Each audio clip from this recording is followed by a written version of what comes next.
I gotta turn off this fan.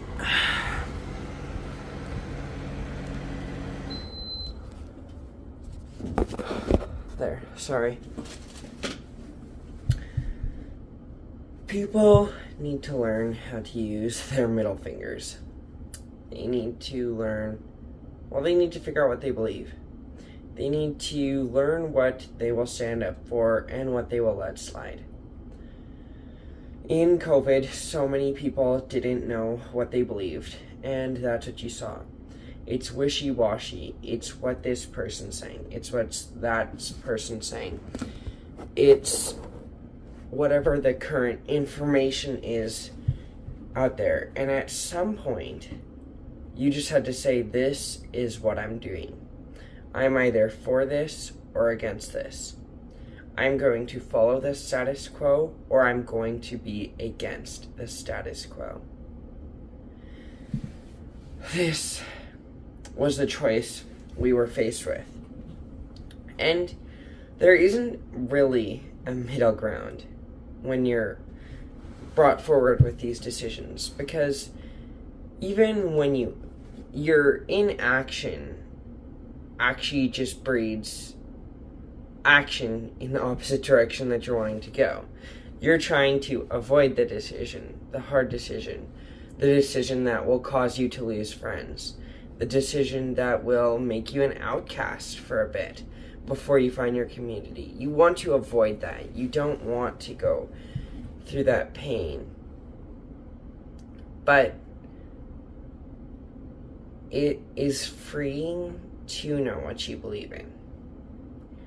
I don't have many years of experience to tell you tons of stories of how this has worked for me. I'm arguing off of what I see. People who are stressed out constantly, people who elicit the behaviors of just an anxious person, they tend to care what others think. Their opinion depends on what others think. And I'm very much the same way. I like to be affirmed by others. I don't like to resist the crowd. People don't like to resist the crowd. We are social beings. We want to be together. But that doesn't mean we all have to believe the same things, guys. That also doesn't mean we have to be fighting the whole time.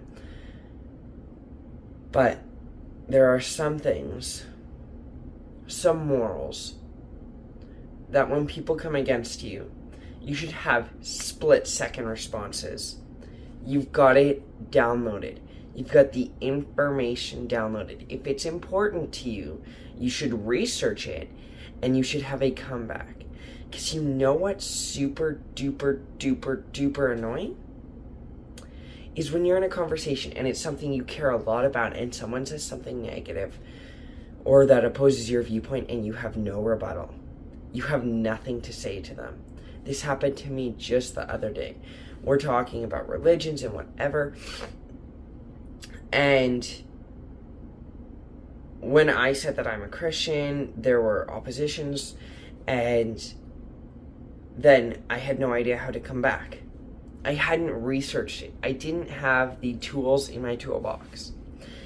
This isn't just for religion. This is for everything. This is for every area of your life. I think if you implemented this, if you're like, I don't care enough on this subject, I'm willing to let it slide, whatever. You put it in ClickUp, it's this program where you organize everything. It's like there's cubes and you can drag your priority. This is your box of your thing that you're doing. And you can drag it from important, not important, or important, medium, not important. Some things it's okay to put them in not important. You don't care about them. But the things, the boxes that you drag into important, the boxes that are important to you, the areas of your life that actually mean a lot to you, you should research it, and you should have rebuttals to people who come against it. It shouldn't be willy-nilly, and this doesn't have to take a lot of time. Even you can use ChatGPT. Don't form your ideologies based off of ChatGPT. That's not what I'm telling you. I'm telling you ChatGPT is a great way to sift through the information and find some sources. And ChatGPT, they just released their extension, and it's wonderful and great. And yeah, I love it. But just figure out what those things are. Figure out figure out the subjects that you need to use your middle finger on. Figure out when you need to say F you to that. That's wrong. And when you need to come at it in love, because you're going to change a lot more people's minds in love. But that's going to be all for this video. I'll keep it shorter. It's late. Just got home from a trip. But I didn't have a video for today, so gotta grind it out. Alright, guys. See you later.